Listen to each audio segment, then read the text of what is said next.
Olá, olá meus amigos, professor Laércio Chiasorin, seja bem-vindo, muito obrigado aí pela sua qualificada presença.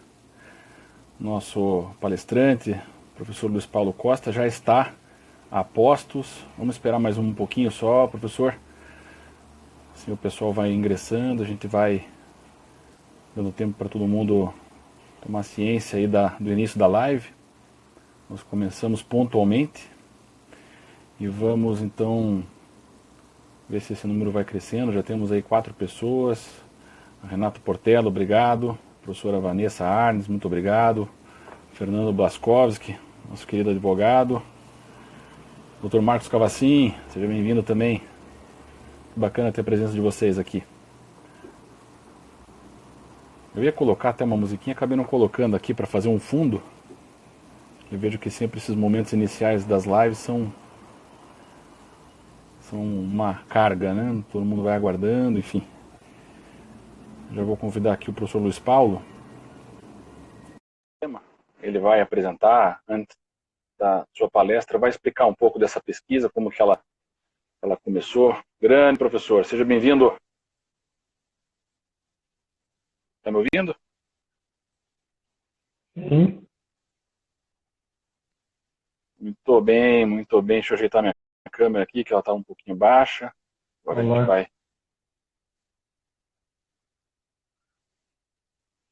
Tudo certo aí, meu caro?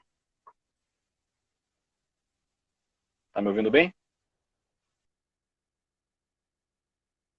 Travou lá a internet do nosso amigo. Vamos ver se ele volta.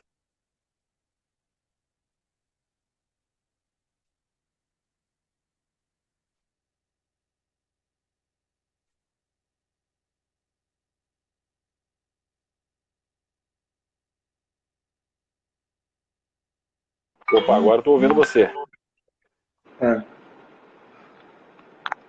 E aí, tudo certo? Tudo bem. Tá bom, tá me ouvindo direitinho aí? Estou te ouvindo bem.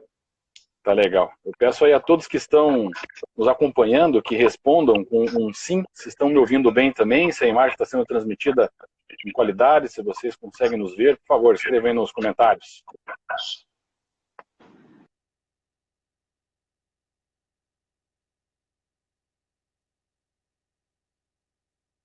Estamos enfrentando um pouquinho de dificuldade. Aí temos a presença do nosso doutor querido Júlio Jacó Júnior.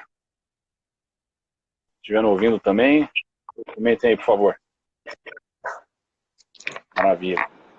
Então vamos começar.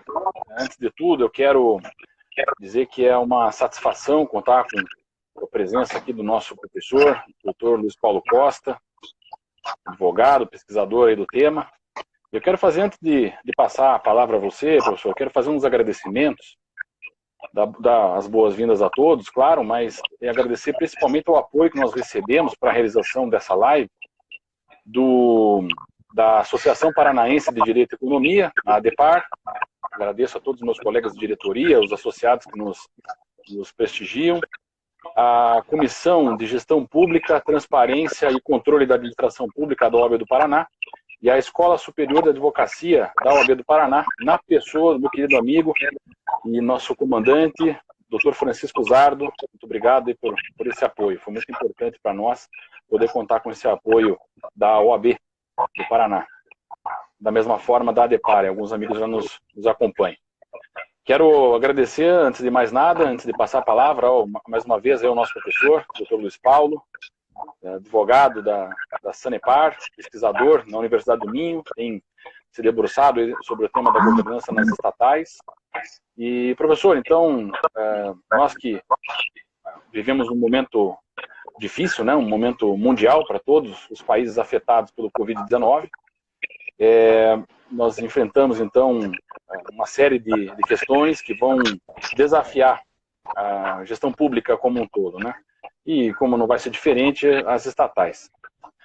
Então, nesse momento que a gente vislumbra a necessidade de gestão de crise, nós decidimos aí fazer essa conversa, principalmente diante do fato de você estar pesquisando lá na Universidade do Minho, na tua dissertação de mestrado sobre a temática, e ter escrito um artigo que foi publicado na revista Portuguese Law Review, né, coordenada lá pela professora Isabel Celeste,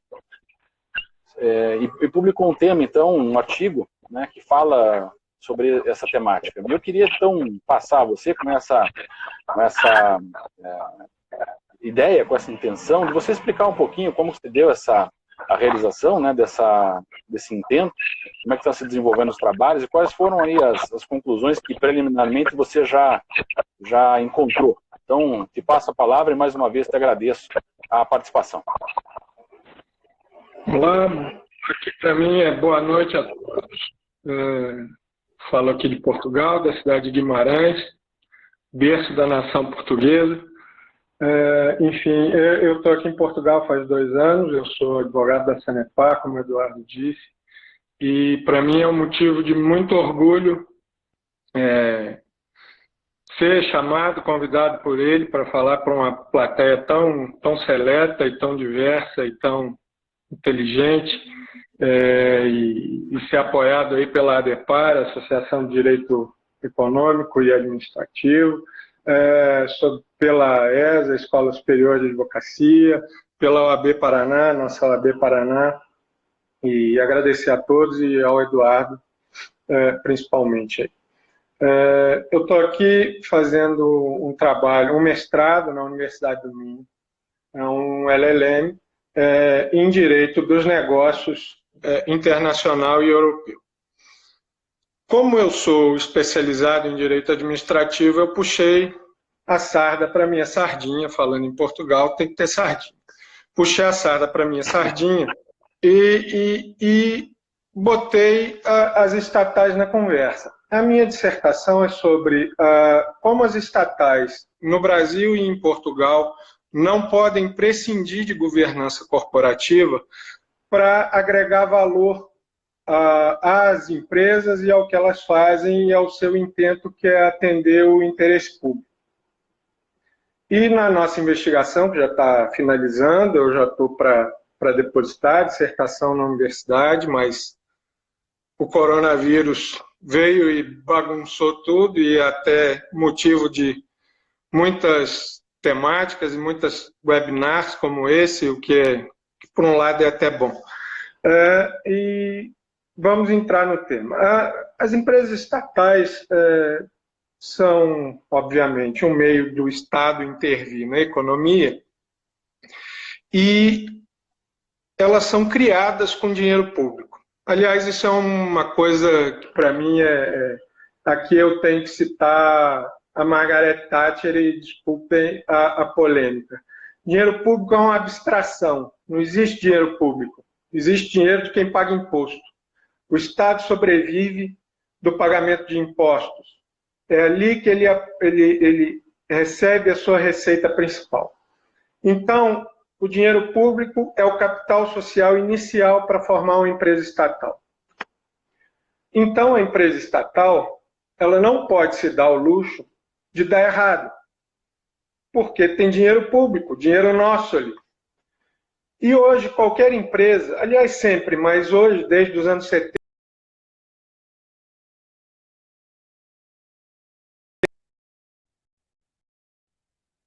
sem governança corporativa, sem um programa de compliance, uma empresa dá certo sem que esses 2 instrumentos existam, esses 2 sistemas estejam presentes, dificilmente uma empresa vai dar certo.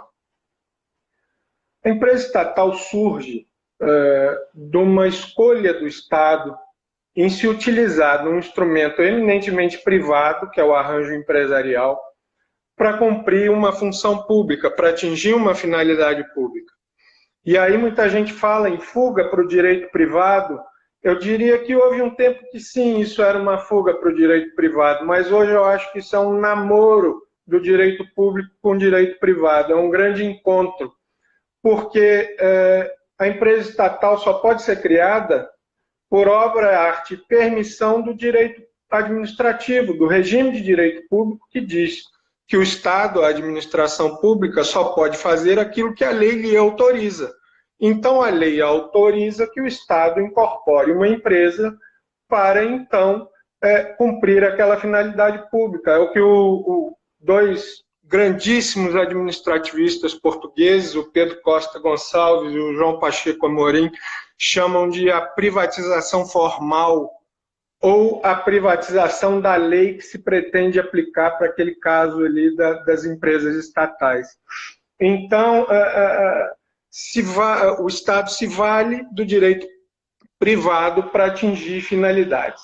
E quando ele se vale do direito privado para atingir uma finalidade pública, formando uma empresa, o Estado tem que agir de uma forma muito correta, com muita transparência, com muita integridade, e tem que fazer essa empresa apresentar resultado financeiro e resultado social, resultado público, de interesse público. E aí até vale entrar num tema, a nossa Lei 13.303 e a Lei das Estatais Portuguesas, que é o Decreto-Lei 133, prevêem a possibilidade de avaliação dos gestores, e os gestores são avaliados pelos resultados que apresentam. Então, para ser bem avaliado, a empresa tem que, efetivamente, apresentar bom resultado. E para apresentar bom resultado, tem que ser eficiente. E para ser eficiente, tem que prestar e tem que cumprir aquele dever de prestar uma boa administração pública. E aí entra efetivamente a governança. Porque a governança é o sistema operacional da empresa, é o sistema inteligente da empresa. É o DOS, eu que sou velho, é o DOS. É o Windows da empresa. Porque ali dentro vão estar escritos e devem estar escritos e previstos todos os procedimentos necessários, os procedimentos de como as decisões serão tomadas, como as decisões serão implementadas, como será o escrutínio dessas decisões, como será verificado o resultado que essas decisões provocaram. E isso não pode prescindir da transparência e da integridade. Isso, para mim, é o círculo virtuoso da governança. Porque com transparência eu fomento a integridade, com integridade eu fomento a transparência e eu já vou chegar lá. Estando escrito todo o procedimento da governança, o que deve fazer e o que não deve fazer, a empresa estatal vai conseguir agir e demonstrar por que agiu, como agiu e por que tomou aquela decisão. E vai conseguir demonstrar para os stakeholders, porque ela é obrigada a ponderar o interesse de todos os stakeholders daquela cadeia de negócio no qual ela se insere. A Lei 13.303 diz isso, ela é muito clara. Isso não é norma programática, não é filosofia. Está aí a Petrobras, que a gente publicamente pode dizer, porque é mais do que notícia, foi processada nos Estados Unidos, na Europa, porque falhou na governança, né? Porque causou prejuízo aos acionistas. E causou prejuízo, não só aos acionistas, mas à sociedade brasileira. Enfim, não é o nosso tema.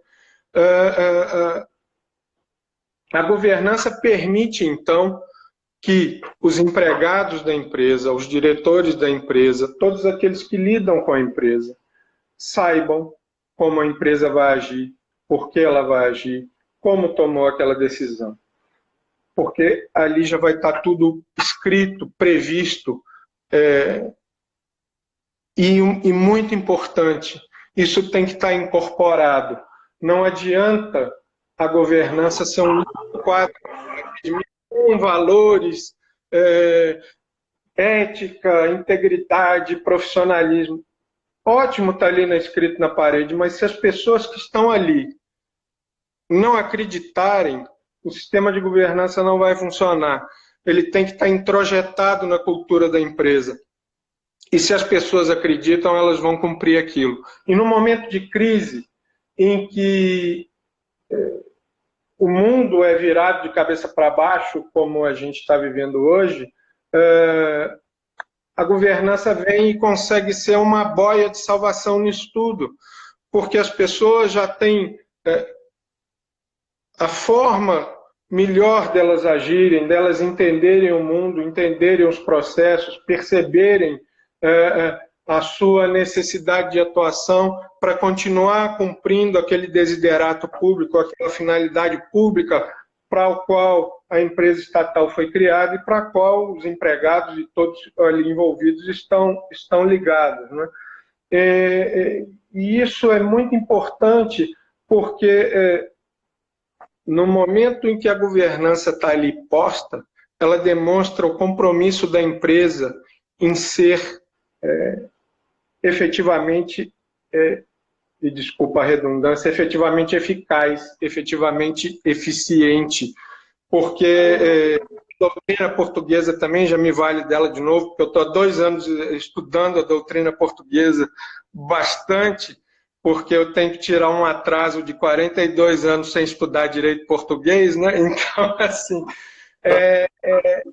professor Pedro Gonçalves diz que a administração pública ela não deve ser só compliant, ela não deve ser só cumpridora da lei, ela deve ser muito mais, ela deve ir além, ela deve buscar as melhores práticas, os melhores métodos. E quando a gente procura os melhores métodos, a gente faz a análise de risco integral, a gente prescreve processos transparentes e necessários para que a empresa atinja o seu bom resultado. E isso ficou muito demonstrado nesse momento que a gente vive, porque a análise de risco é tudo. Nós não podemos minimizar qualquer risco que não seja apresentado ou aventado em qualquer processo de implantação e melhoramento de compliance. A crise do Covid veio demonstrar que não há risco que possa ser menosprezado.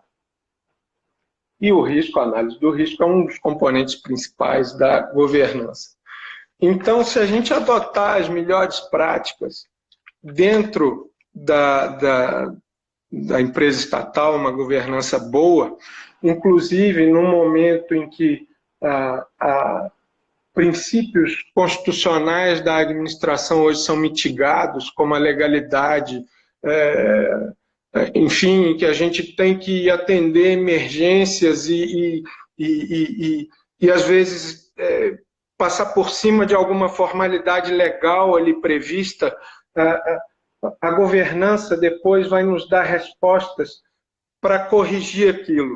E ao mesmo tempo, e a governança, desculpe, como ela prevê a transparência, é uma coisa inerente a transparência, a publicidade e o controle, no momento em que eu mitigo a legalidade, mitigo o atendimento de formalidades, eu cresço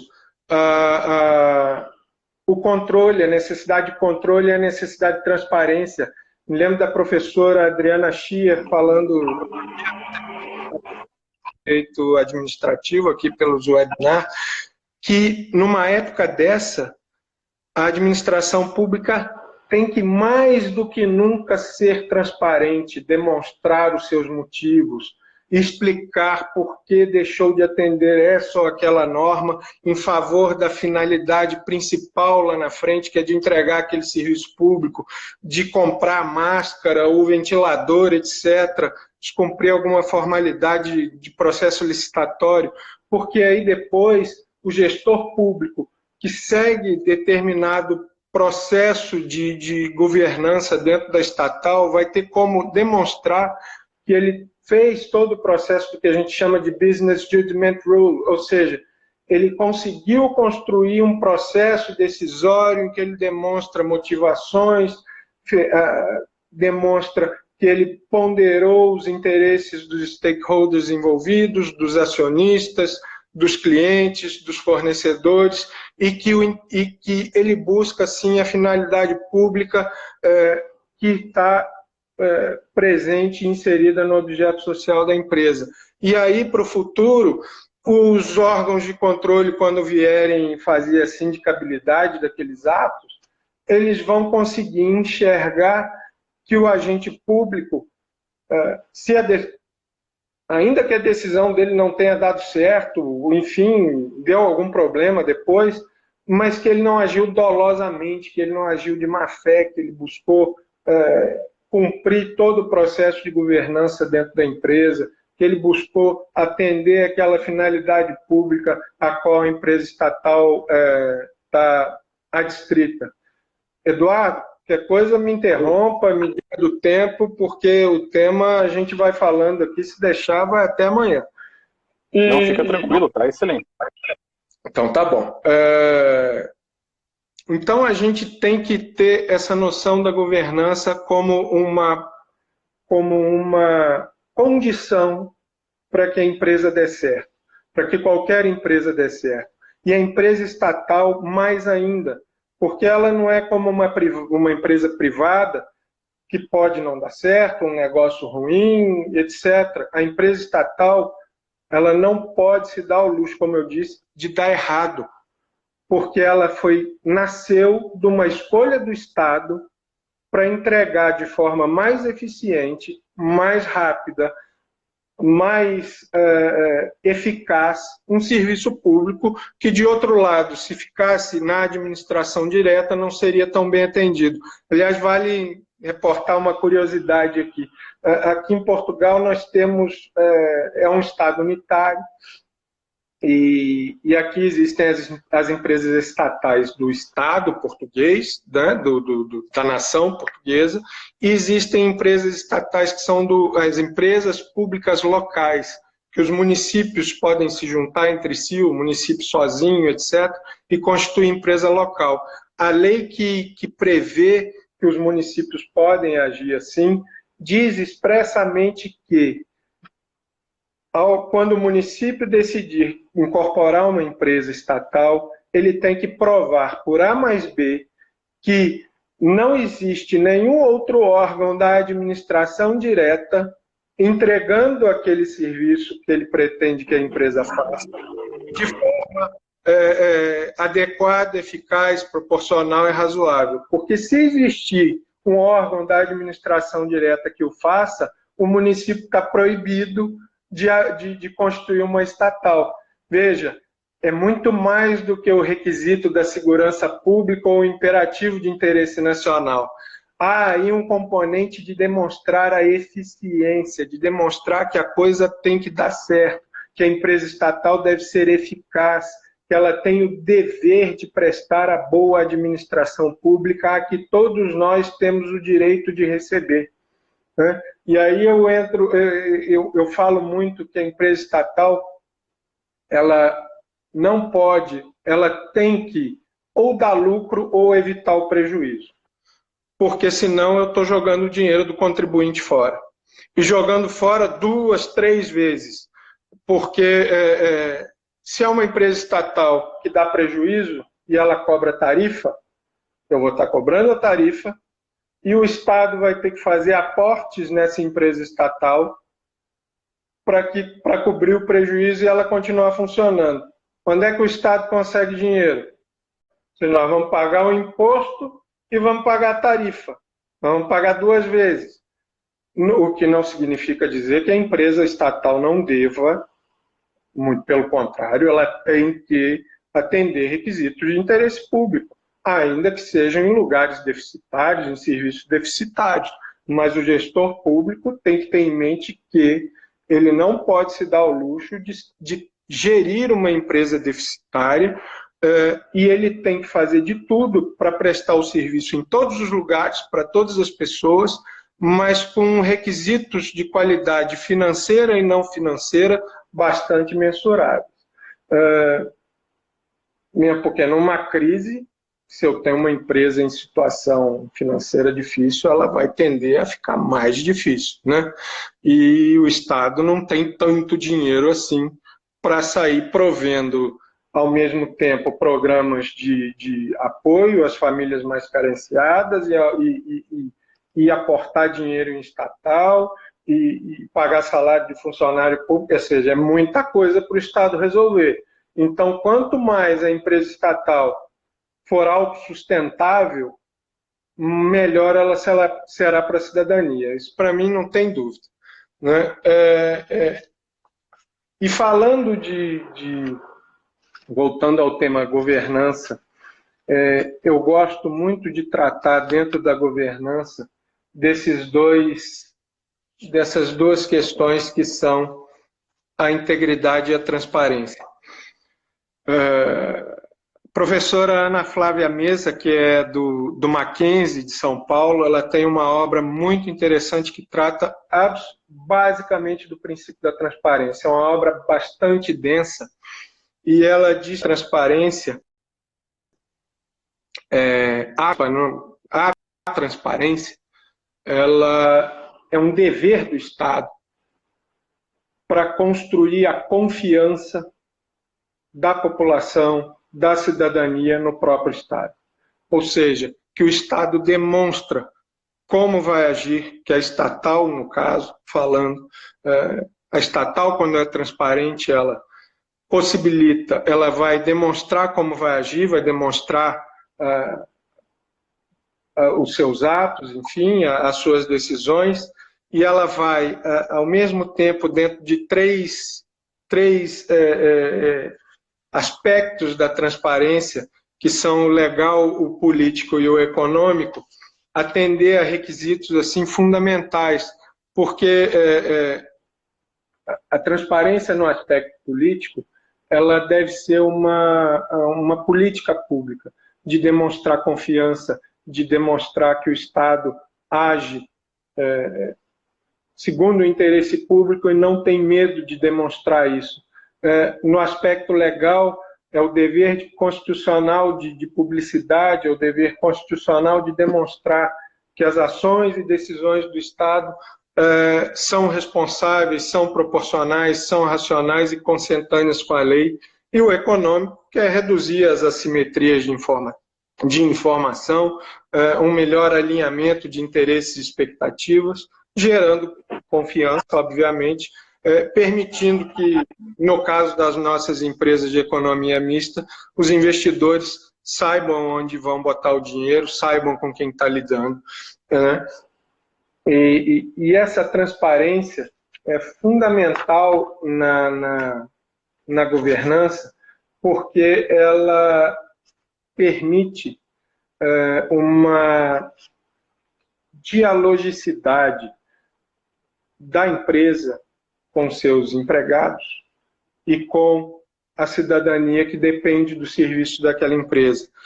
Porque eles vão poder saber o que acontece, vão poder saber onde a empresa vai investir e vão poder atuar ali na empresa para construir uma vontade administrativa comum, uma vontade administrativa consentânea com o verdadeiro interesse da população.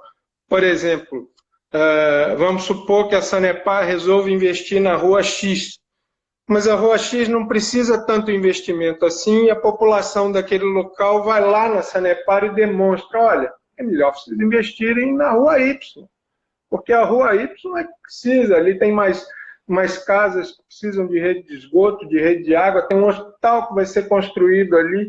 Então, assim, dentro da Sanepar, aquela vontade popular ali, que às vezes não era tão percebida, passa a ser percebida porque havia transparência de demonstrar o que a empresa ia fazer, permitindo que a população chegasse e demonstrasse e construísse uma nova vontade administrativa.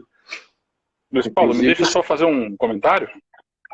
Dois. Você falou uma questão bem interessante, que toca, me parece, que tanto ao direito quanto, enfim, a qualquer outra ciência que esteja afeta essas manifestações estatais. Me parece que falar em vontade do Estado é muito importante para a gente talvez desmistificar uma visão que se tem de que o Estado é de fato inerte, no sentido de que necessariamente ele só obedece aos comandos legais.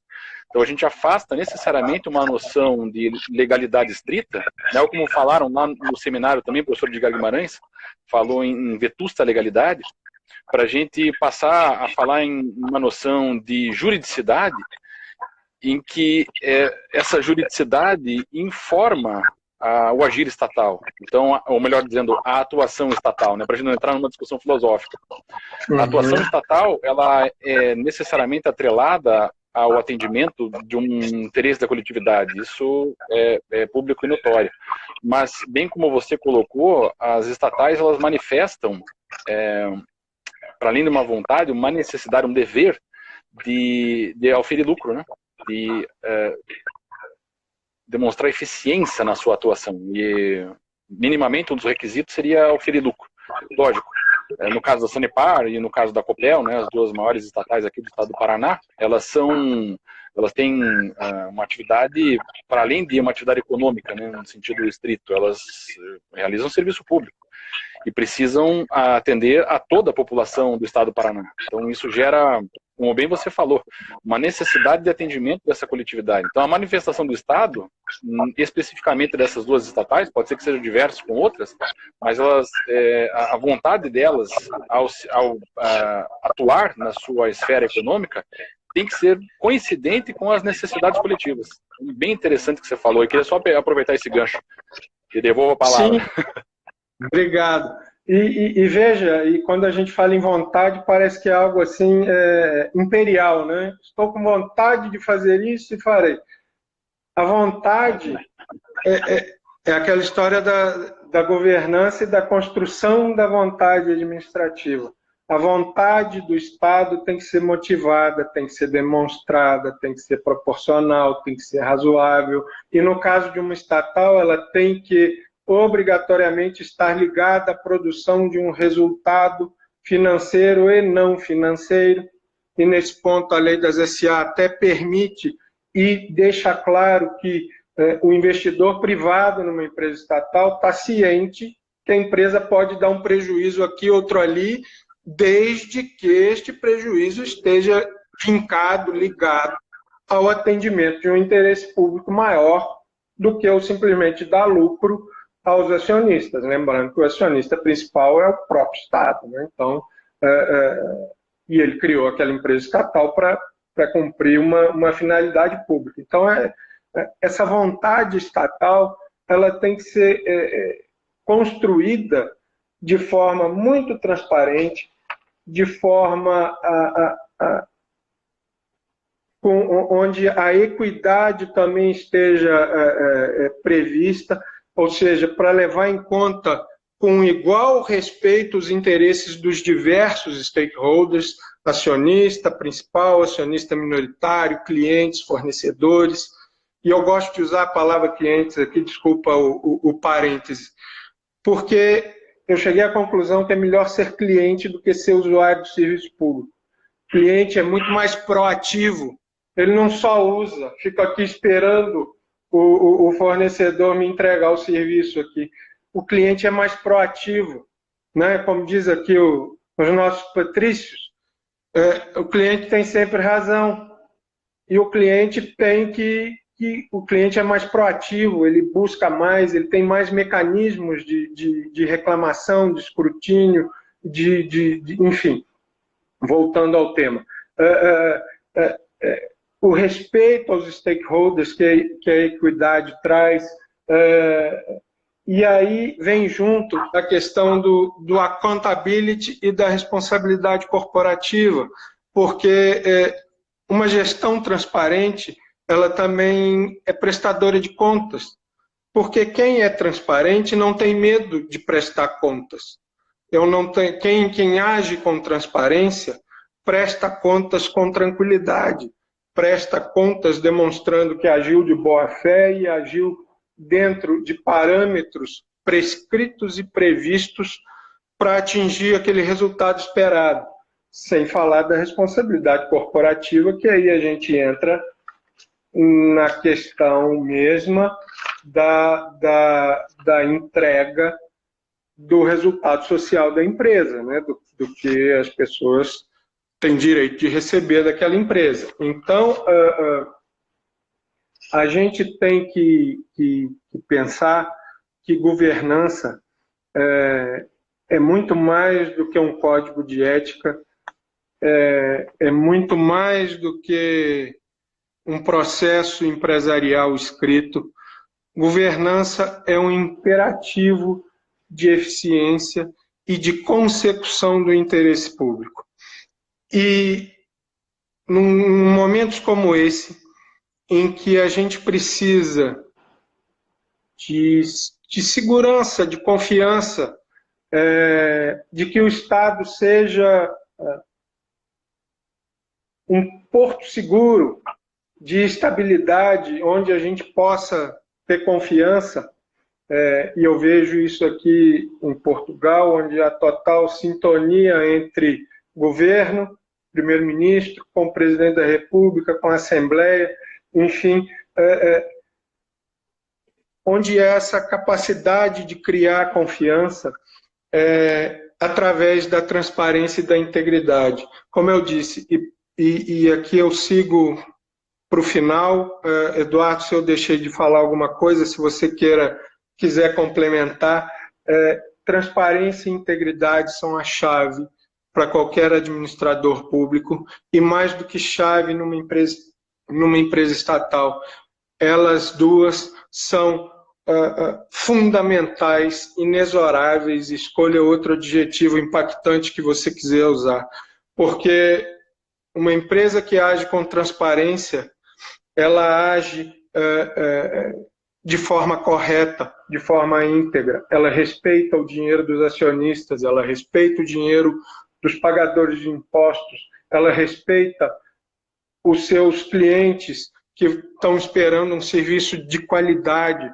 um serviço bem prestado, né? Então, esse diálogo entre integridade e transparência é fundamental para que a gente tenha uma governança decente, bem implementada, e que não deixe que as empresas sejam surpreendidas em momentos de crise, que as empresas tenham uma governança onde os riscos são previstos e analisados, sopesados, onde as decisões de investimento e de aplicação do dinheiro da empresa são muito bem demonstradas e tecnicamente demonstradas, profissionalmente demonstradas, sem captura política, porque isso é o que mata qualquer empresa estatal, qualquer atuação pública, é a captura político-partidária da administração de uma empresa estatal.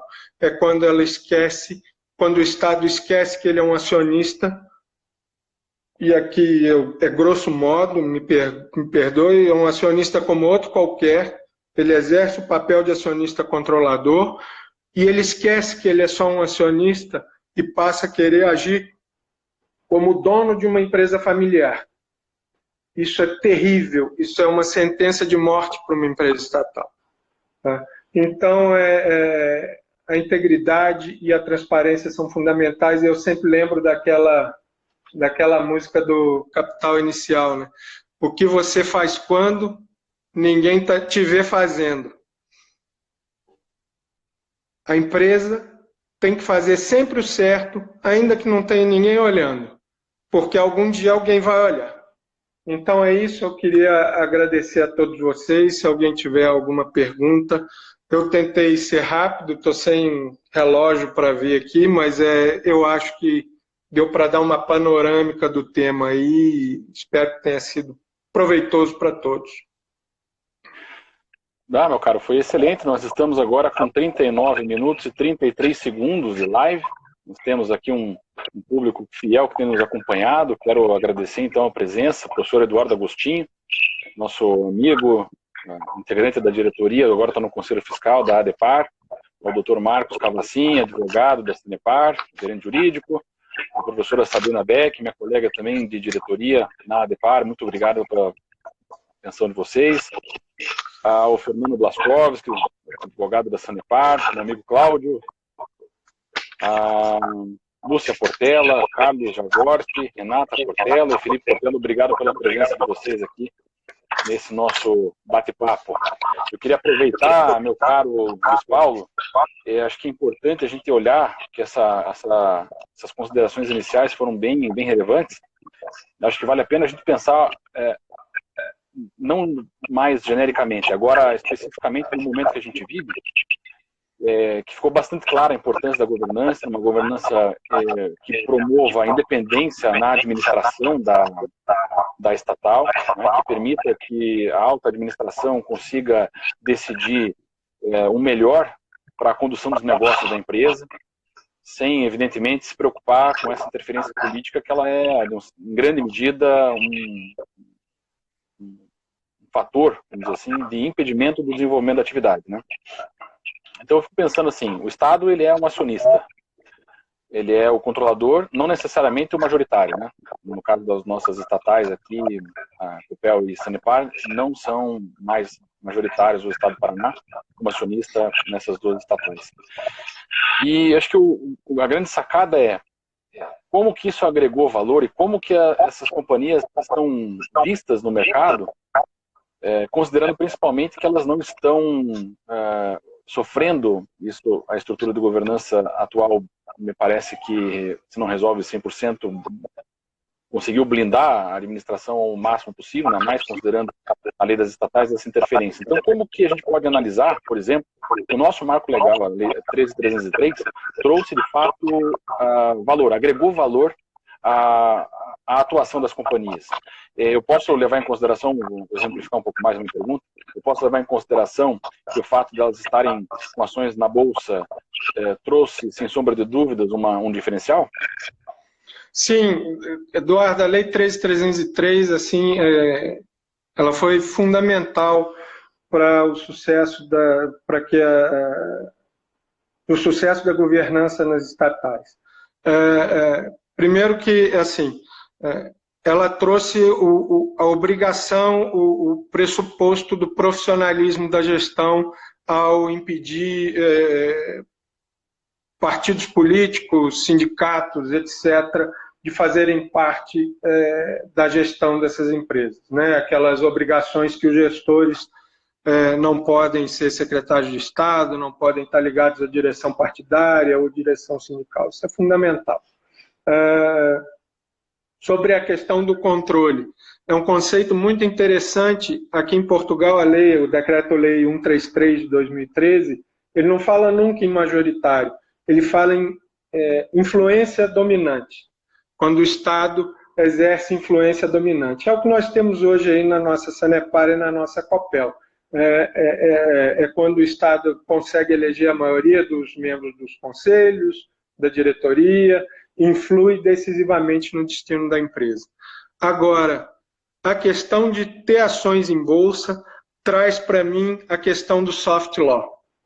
Soft law, hoje em dia, é um grande mecanismo para a governança, para a transparência e para uma boa entrega das estatais.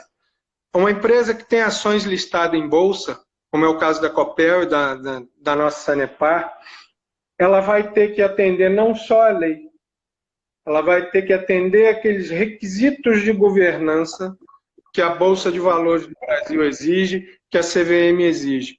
Isso me lembra também, mais uma vez, a Petrobras, coitada da Petrobras. Outro dia ali no Jornal Brasileiro, isso é notícia, é público, a intenção da Petrobras de deixar, e aí soft law normalmente são um conjunto de regras a que uma empresa adere voluntariamente e decide seguir aquelas normas, porque elas trazem maior sentido de governança, maior sentido de compromisso com a sociedade, com a responsabilidade social corporativa, com o mercado de capitais, enfim. É uma decisão de adesão voluntária que ela pode sair quando quiser.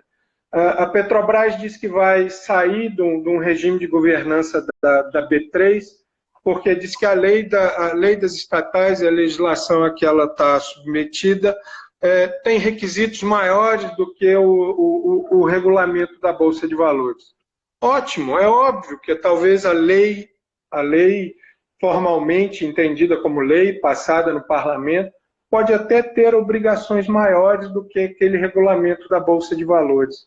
Só que quando a estatal vai sair daquele regime de soft law da Bolsa de Valores, ela vai deixar de ter um órgão de controle a mais, um objeto de controle a mais, um objeto que lhe exige integridade, uma instituição que lhe exige transparência.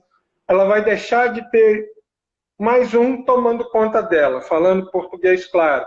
Ou seja, ela está se livrando do inconveniente de ter um sistema todo de assessment da governança, de análise, de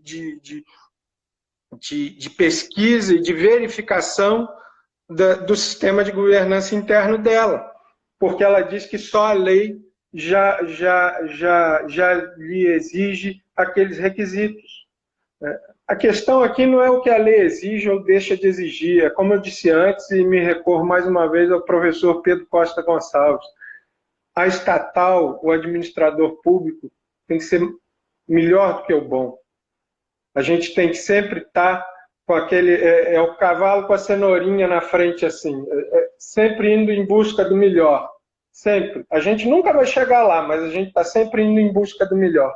Então, quando a gente está em Bolsa de Valores, quando a Sanepar, que tem ações negociadas em Bolsa e está no nível 2 de governança corporativa da Bolsa de Valores, como a Copel também, ela tem mais um elemento a lhe exigir uma boa governança, mais um elemento que demonstra que ela é uma empresa confiável, uma empresa comprometida com os seus acionistas, comprometida com os seus empregados, comprometida com os seus clientes e com a cidadania que esperam destas empresas a entrega de um serviço público de qualidade, né? Porque as pessoas hoje em dia não querem muito saber se a empresa é desse ou daquele, é X ou Y, é rosa ou azul, elas querem um serviço de qualidade.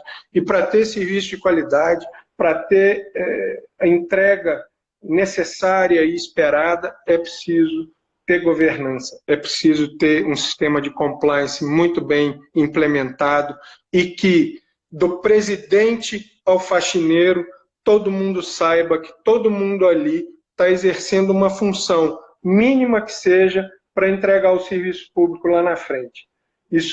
E acredita naquilo, tem fé naquilo, sabe que se agir com ética, com correção dentro daqueles processos, mas é chato seguir o processo, é a formalidade. Você seguindo aquele processo, demonstrando que aquilo tem sentido, tem propósito, o resultado vai chegar.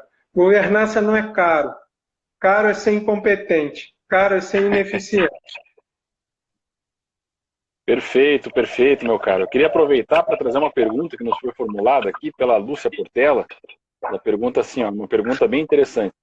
Esse modelo de governança é um sonho, ela afirma. Então, como implementá-lo? É uma boa pergunta. É a pergunta de $1 milhão. Olha, de sonho vive a humanidade. Se a gente não sonhasse, a gente não descia da árvore e estava andando e a gente não viraria bípede. Não é sonho. Esse sistema de governança é uma construção. Ele vem sendo construído há muito tempo. E a gente vem evoluindo com exigências de profissionalismo da gestão da empresa, com exigências sociais para que haja uma regulação efetivamente profissional e comprometida em equilibrar os interesses de Estado, investidores e clientes. Isso tudo vem sendo construído e vem sendo implementado. Eu digo que não é sonho porque a governança, quando ela pressupõe a ponderação dos interesses dos stakeholders, pressupõe processos transparentes, íntegros, honestos, morais, e moralidade está lá na Constituição, a integridade, a publicidade, a legalidade, a gente vê que é um ponto sem volta. A gente estava, até vir o Covid, eu já vinha percebendo e dizendo isso em conversas que eu tinha por aí, nós vivemos hoje um ponto de inflexão que foi acelerado assim ao máximo, que é uma mudança de um capitalismo de acionista para um capitalismo de sociedade. Não sociedade-empresa, sociedade-nós. Um capitalismo dos stakeholders. E isso vem sendo construído há muito tempo, a ponto de uma associação de CEOs americanos, a American Roundtable, ter mudado o paradigma dos CEOs americanos de empresas privadas, o berço do capitalismo, onde é o mais selvagem, o mais tudo que você quiser, para dizer que uma empresa ela não agrega valor só pagando lucros aos acionistas. Ela agrega valor quando, além de lucrar, ela traz benefícios para a sociedade, ela trata bem o consumidor, ela trata bem os seus empregados. E só se consegue fazer isso com programas de governança. Eu queria ter aqui mais tempo para chegar lá no fundo, porque fica parecendo pontos não interligados, mas a governança é o que permite desenhar processos em que a empresa vai agir de forma mais eficiente, ela vai ter um norte para seguir, ela não vai sair a esmo procurando soluções e perdendo tempo e energia. Então, se ela for mais eficiente, ela vai entregar melhor o serviço, ela vai lucrar mais, enfim. Eu acho que ficou bem interligado. Não construir isso. Não, ficou bem interligado, ficou bem claro. Não acho que tenham sido pontos sem nó aí, não. Acho que ficou bem desenhado. Nós estamos com 52 minutos de live, estamos chegando ao nosso final. Queria só reiterar os meus agradecimentos. Nós tivemos o acompanhamento aí do início ao fim dos nossos amigos que nos prestigiam. Então agradeço, reitero todos os agradecimentos. Algum do pessoal que entrou depois aqui, Ju Xavier, agradeço a você. Já teve presente aqui também o professor Luciano Reis, o professor Francisco Zardo, o professor Marcos Alcântara. Então agradecemos aí ao prestígio. Essa é a primeira iniciativa da ADEPAR nesse período de pandemia. Nós estamos, eu pelo menos, e muitos dos que conheço estão em quarentena. Então, o melhor jeito de trocarmos o conhecimento constante é por meio desses recursos tecnológicos de internet. Acho que a gente consegue chegar a um público bastante grande, muito maior. A ideia depois esse vídeo está sendo gravado, disponibilizá-lo em outra ferramenta, para que a gente perenize, né, esse momento e possa trazer em algum momento subsequente a iniciativa de debater ou esses temas ou outros temas que são afetos ao direito e à economia. Então, eu reitero aqui o meu agradecimento à Associação Paranaense de Direito e Economia, a todos os meus colegas de diretoria do Conselho Fiscal, a todos os nossos associados que são muito atuantes. Agradeço aos meus amigos da Comissão de Gestão Pública, Transparência e Controle da Administração Pública, na pessoa do seu presidente, Dr. Francisco Zardo, também ao meu querido amigo, professor Laércio Chisorin, que está nos acompanhando aqui. Agradeço ainda mais o apoio da Escola Superior de Advocacia da OAB do Paraná, na pessoa do Dr. Francisco também, que nos auxiliaram, enfim, a alcançar esse apoio. Acredito que a gente vai conseguir realizar mais eventos. A ideia é que não pare por aqui, já até adianto, nós não pararemos nessa live. E foi uma honra aí, professor Luiz Paulo, contar com a sua participação desde Portugal, a explanação desse tema muito relevante, que para nós no Brasil também é atualíssimo e está só começando, principalmente em face da edição do marco legislativo da 13.303, a nossa lei das estatais, que precisa ser muito mais aprofundado. Eu até ia fazer uma provocação, a gente talvez tenha um tempinho para uma última provocação aqui, sobre, você até abordou em certa maneira, se puder falar em 2 minutinhos, sobre o processo de escolha dos administradores e se na sua visão há alguma possibilidade, enfim, de os mecanismos da 13.303 terem cooperado com o incremento de qualidade dos profissionais selecionados e, ao mesmo tempo, com o afastamento, né, da influência política sobre os dois órgãos de administração das estatais, né, a diretoria executiva e o conselho de administração. Foi fundamental, Eduardo, quando se estabeleceu esses requisitos profissionais, se afastou o compadrio político na indicação dos gestores das estatais.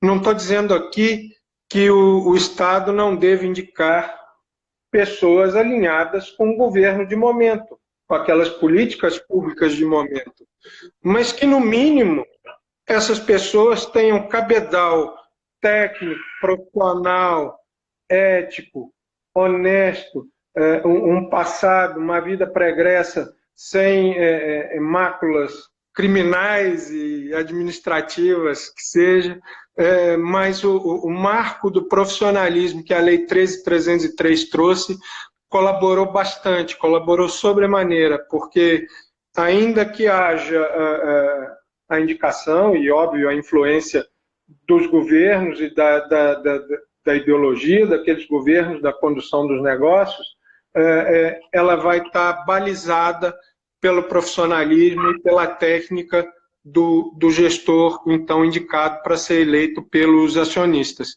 né? Tá certo. É isso aí, acho que está bem ponderado. Doutor Luiz Paulo, fica aí a palavra contigo agora para fazer as considerações finais, para a gente poder encerrar a nossa live de hoje. Minhas considerações finais é para dar boa noite a todos aí no Brasil. Aqui são quase 10 horas da noite. Então, eu dou boa noite a todos. Agradeço ao doutor Eduardo e, na pessoa dele, agradeço a nossa querida OAB, a nossa Escola Superior de Advocacia, a ADEPAR, a qual me filiei orgulhosamente, muito orgulho de pertencer, e agradeço também o carinho e a amizade que o doutor Eduardo tem comigo, e que ele é um grande professor e um grande profissional do direito. Me envaidece demais ter sido o primeiro nessa live da ADEPAR, e só de já ter feito essa live, ter participado e contribuído, para mim é motivo de bastante orgulho e enriquece o meu currículo. Fica aqui o meu agradecimento, e como diz o samba, eu estou voltando. Põe meia dúzia de brama para gelar que eu estou voltando. Um abraço a estaremos todos. te esperando aqui, meu caro. Espero que a pandemia, o coronavírus, nos deixe reunir presencialmente. Senão vai ter que ser por uma live aí do Instagram para a gente tomar uma cerveja junto, guardada a distância necessária. Sem dúvida. Um abraço a todos, obrigado. Muito obrigado a você, meu caro. Foi um orgulho e uma honra contar com a tua presença aqui. A todos que nos acompanharam, vou falar aqui rapidinho o nome. Nós temos alguns amigos que entraram. O professor Fabrício Verdolin. E ainda temos aqui, o pessoal da ADEPAR está nos acompanhando, o professor Eduardo Agostinho, Marcos Cavacin, Laércio Quesorin, Fernando Blaskovski, The Best Damn Broccoli, thank you, Felipe Portela, Nico Oliveira, Lúcia Portela, Renata Portela e Ju Xavier. Obrigado a todos pela presença, por terem acompanhado, prestigiado essa iniciativa número 1 aí da ADEPAR, virão outras tantas, e foi uma honra. Professor Luiz Paulo, nos falamos muito brevemente. Um grande abraço para você e para a tua família em Portugal. Um abraço, comandante. Até a próxima, gente. Até, tchau. Obrigado a todos vocês. Tchau.